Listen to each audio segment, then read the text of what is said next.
कि NITI Aayog cooperative federalism को कैसे प्रमोट करता है। नीति आयोग का मेन गोल है to promote cooperative federalism. Basically national development के लिए, गुड गवर्नेंस के लिए सेंटर और स्टेट्स के बीच में, वेरियस स्टेट्स के बीच में कोऑपरेटिव फेडरलिज्म प्रमोट हो, ताकि हमारा जो नेशन है वो स्ट्रांग हो, हमारे जो स्टेट्स हैं वो स्ट्रांग हो। ये नीति आयोग का मेन गोल है। पहले सेशन से नीति आयोग की जब से अपन ने बातचीत शुरू की है तब से अपन इसके बारे में बात कर रहे हैं। और ये जो कोऑपरेटिव फेडरलिज्म है इसके लिए काम करता है एक हब नीति आयोग का जिसका नाम है टीम इंडिया, जिसके बारे में अपन ने पिछले वाले सेशन में पढ़ा था। इस कोऑपरेटिव फेडरलिज्म को प्रमोट करने के लिए नीति आयोग ने क्या स्टेप्स लिए हैं। नीति आयोग ने एक तो प्राइम मिनिस्टर, कैबिनेट मिनिस्टर्स और सभी चीफ मिनिस्टर्स के बीच में मीटिंग्स, इंगेजमेंट्स को प्रमोट किया है, वेरियस मीटिंग्स करवाई हैं। नेशनल इंटरेस्ट के जो भी सब्जेक्ट्स हैं उनके लिए चीफ मिनिस्टर्स के सब ग्रुप्स बनाए हैं। प्राइम मिनिस्टर, कैबिनेट मिनिस्टर्स और चीफ मिनिस्टर्स जब मिलेंगे, बातचीत करेंगे तो कोऑपरेटिव फेडरलिज्म प्रमोट होगा। दूसरा, नेशनल इंपॉर्टेंस के सब्जेक्ट्स पे चीफ मिनिस्टर्स के सब ग्रुप्स बनाना, मतलब चीफ मिनिस्टर्स को, स्टेट्स को भी इन्वॉल्व किया जा रहा है in the subjects of national importance. जो भी गवर्नेंस को लेके, जो भी नेशनल डेवलपमेंट को लेके बेस्ट प्रैक्टिसेस हैं उनको शेयर किया जाता है। नीति आयोग स्टेट्स को, यूनियन टेरिटरीज को उनके फंक्शनिंग में पॉलिसी सपोर्ट प्रोवाइड करता है, कैपेसिटी डेवलपमेंट के लिए सपोर्ट प्रोवाइड करता है। पिछले सेशन में हम बात कर रहे थे कि नीति आयोग ने एस्पिरेशनल डिस्ट्रिक्ट्स प्रोग्राम लॉन्च किया है। जिन स्टेट्स में बैकवर्ड डिस्ट्रिक्ट्स हैं उन बैकवर्ड डिस्ट्रिक्ट्स को बराबर लाने के लिए, आगे लाने के लिए नीति आयोग ने लॉन्च किया है एस्पिरेशनल डिस्ट्रिक्ट्स प्रोग्राम।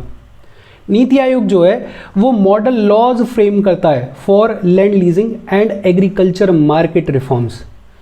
भाई लैंड रिफॉर्म्स सबसे बड़ा मुद्दा रहा है, लैंड लीजिंग सबसे बड़ा मुद्दा रहा है और एग्रीकल्चर मार्केट रिफॉर्म्स बहुत ही ज़्यादा नीडेड है आज के डेट में। तो उसको लेकर मॉडल लॉज भी कौन फ्रेम करता है, नीति आयोग करता है। और वेरियस स्टेट्स जहाँ पे स्पेशल और स्पेसिफिक इंटरवेंशंस की ज़रूरत है वहाँ पे नीति आयोग स्पेशली फोकस करता है, जैसे नॉर्थ ईस्ट के स्टेट्स पे, हिमालयन स्टेट्स पे और आइलैंड के डेवलपमेंट पे।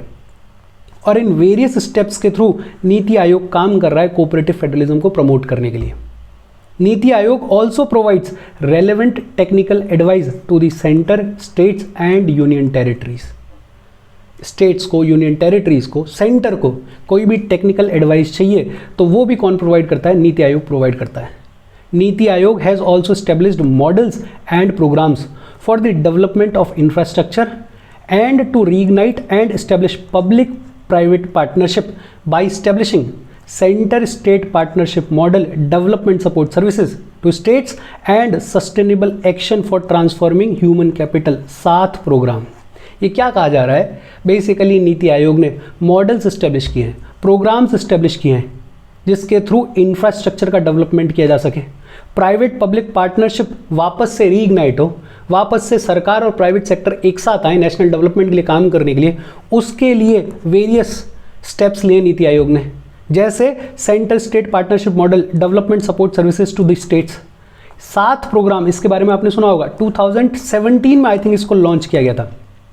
एजुकेशन को डेवलप करने के लिए, हेल्थ को डेवलप करने के लिए, स्टेट्स में किसी पर्टिकुलर स्टेट को एजुकेशन का मॉडल के तौर पर डेवलप करने के लिए या हेल्थ के मॉडल के तौर पर डेवलप करने के लिए नीति आयोग स्टेट्स के साथ में काम करता है अंडर दिस 7 प्रोग्राम। तो ये वेरियस तरीके हैं जिनके थ्रू नीति आयोग ये इंश्योर कर रहा है कि कोऑपरेटिव फेडरलिज्म ज़्यादा से ज़्यादा प्रमोट हो। एक बार फिर से देख लेते हैं, ये तो अपने को पता ही है कि नीति आयोग का मेन गोल है कोऑपरेटिव फेडरलिज्म को प्रमोट करना, और जो हब नीति आयोग का काम करता है इसके लिए वो कौन सा है, टीम इंडिया है। क्या स्टेप्स लिए, प्राइम मिनिस्टर हैं, कैबिनेट मिनिस्टर्स हैं, स्टेट के चीफ मिनिस्टर्स हैं, उनकी मीटिंग्स करवाना, नेशनल इंपॉर्टेंस के जो सब्जेक्ट्स हैं उनके लिए चीफ मिनिस्टर्स के सब ग्रुप्स बनाना, जो भी नेशनल डेवलपमेंट की, गवर्नेंस की बेस्ट प्रैक्टिसेस हैं उनको शेयर करना, किसी स्टेट को, किसी यूनियन टेरिटरी को अपने फंक्शनिंग में पॉलिसी सपोर्ट चाहिए, कैपेसिटी डेवलपमेंट चाहिए तो नीति आयोग प्रोवाइड करता है। बैकवर्ड डिस्ट्रिक्ट्स के डेवलपमेंट के लिए एस्पिरेशनल डिस्ट्रिक्ट प्रोग्राम लॉन्च किया है। एग्रीकल्चर मार्केट रिफॉर्म्स को लेके, लैंड लीजिंग को लेके मॉडल लॉज नीति आयोग ने बनाए हैं।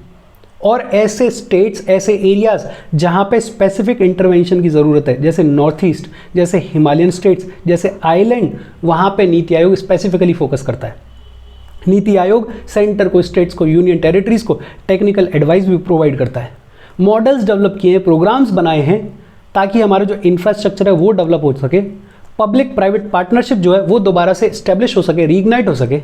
7 प्रोग्राम जैसे ऐसे कई सारे प्रोग्राम्स चलाएं जिसके थ्रू स्टेट्स को, सेंटर को नीति आयोग वेरियस तरीकों से एक्सपर्ट एडवाइस और हेल्प प्रोवाइड करता है और इसके थ्रू कोऑपरेटिव फेडरलिज्म प्रमोट होता है। लेकिन नीति आयोग वेरियस मेजर्स के थ्रू कॉम्पिटिटिव फेडरलिज्म को भी प्रमोट करता है, लेकिन हेल्दी कॉम्पिटिटिव फेडरलिज्म की बात कर रहे हैं अपन। NITI Aayog wants to promote competitive federalism by helping states and union territories to improve their performance। Basically होता क्या है, वेरियस रिपोर्ट्स रिलीज करता है नीति आयोग और इन रिपोर्ट्स में ट्रांसपेरेंट रैंकिंग प्रोवाइड की जाती है वेरियस स्टेट्स को इन वेरियस सेक्टर्स, जैसे school education quality index, state health index, composite water management index, sustainable development goals index. ऐसे बहुत सारे इंडेक्स रिलीज करता है जिसमें स्टेट्स को रैंकिंग्स दी जाती हैं और फिर कोई फर्स्ट आ रहा है, कोई सेकंड आ रहा है, कोई लास्ट आ रहा है। जो लास्ट आ रहा है उसको पता चल रहा है कि कोई और एक स्टेट ऐसा है जो कि फर्स्ट पे बैठा हुआ है जिसका काम बेहतर है। For example composite water management index में वाटर मैनेजमेंट कैसे किया जा रहा है उसके रिगार्डिंग रैंकिंग है। तो जो लास्ट में, जो पीछे है, उसको नीति आयोग एनकरेज कर रहा है, उसको कह रहा है कि साहब देखो सामने वाला आपसे आगे निकल गया है। कॉम्पिटिटिव फेडरलिज्म को भी प्रमोट करने के लिए नीति आयोग काम कर रहा है। नीति Aayog also releases delta rankings for performance of aspirational districts every month. और जब कोई दूसरे स्टेट का आदमी देखता है कि यार कोई ए स्टेट है जो कि हमसे आगे है, तो उसको इंस्पिरेशन मिलती है, उसको मोटिवेशन मिलता है अपने काम को और बेहतर करने के लिए।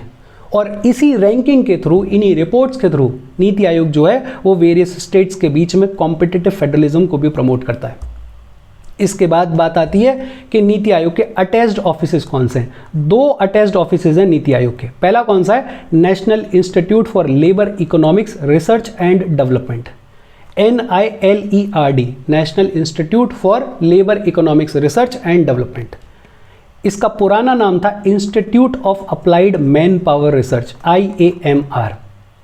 ये जो national institute for labour economics research and development है, ये सेंट्रल ऑटोनॉमस ऑर्गेनाइजेशन है which is attached to the NITI Aayog. Autonomous organisation क्या होती है अपने को पता होना चाहिए। बेसिकली ऐसे ऑर्गेनाइजेशंस जो कि अपने डे टू डे फंक्शनिंग में तो इंडिपेंडेंट है, लेकिन there is some amount of control of the government over such organisations.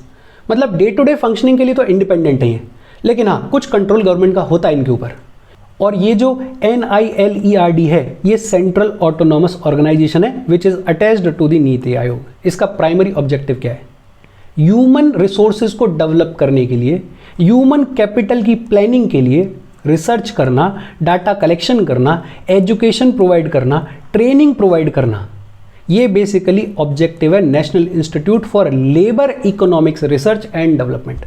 हमारे जो ह्यूमन रिसोर्सेज हैं वो ज़्यादा से ज़्यादा बेहतर हों, वो ज़्यादा से ज़्यादा डेवलप हों, उनकी बेहतरीन प्लानिंग हो, उसके लिए रिसर्च, उसके लिए डेटा कलेक्शन, उनको एजुकेशन प्रोवाइड करना, उनको ट्रेनिंग प्रोवाइड करना, ये प्राइमरी ऑब्जेक्टिव है।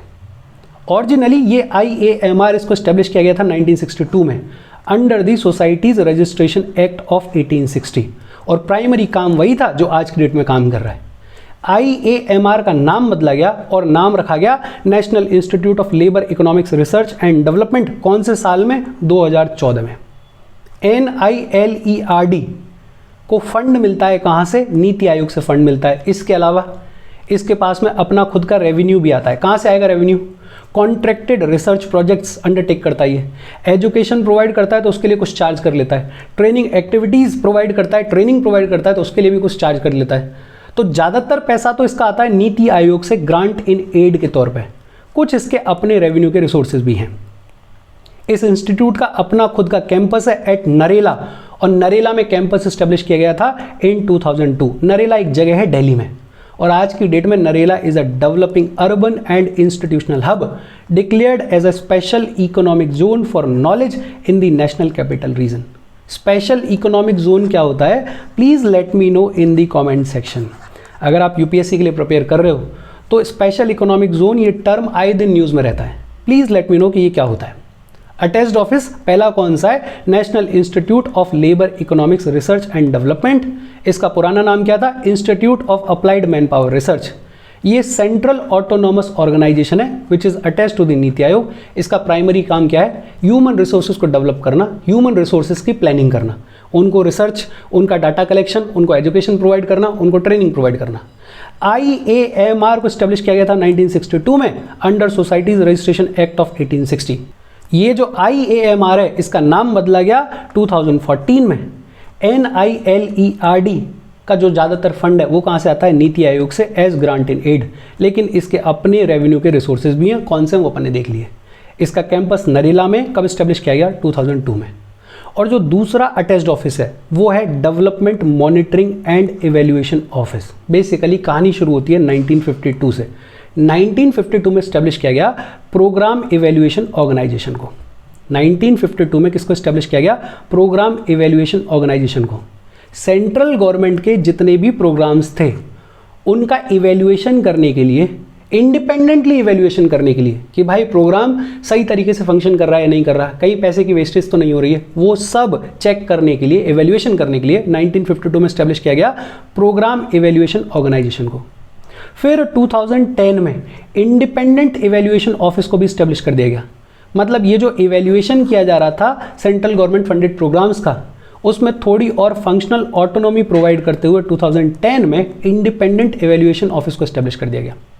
लेकिन फिर फाइनली 2015 में इन दोनों को, प्रोग्राम इवेल्युएशन ऑर्गेनाइजेशन और इंडिपेंडेंट इवेल्युएशन ऑफिस, इन दोनों को मर्ज करके एक नया ऑर्गेनाइजेशन, एक नया ऑफिस बनाया गया जिसे बुलाया जाता है development monitoring and evaluation office, DMEO। और इस development monitoring and evaluation office को नीति आयोग के अटैच्ड ऑफिस के तौर पर स्टैब्लिश किया गया। इसका काम क्या है? DMEO का apex monitoring and evaluation office है ये कंट्री का। ये जो प्रोग्राम इवेल्युएशन ऑर्गेनाइजेशन और इंडिपेंडेंट इवेल्युएशन ऑफिस काम कर रहे थे कि जितने भी सेंट्रल गवर्नमेंट के फंडेड प्रोग्राम्स हैं उनको इवेल्युएट करना, उनके फंक्शनिंग को इवेल्युएट करना, वही काम है development monitoring and evaluation office का। Basically, it supports the government by monitoring implementation of government programs and policies. Mandate क्या है DMEO का? Monitor progress and efficacy of the long-term policy and program initiatives of the government. Government के जो भी long term policies हैं, programmes हैं, उनकी progress को मॉनिटर करना, उनकी एफिशिएंसी को, एफिकेसी को मॉनिटर करना।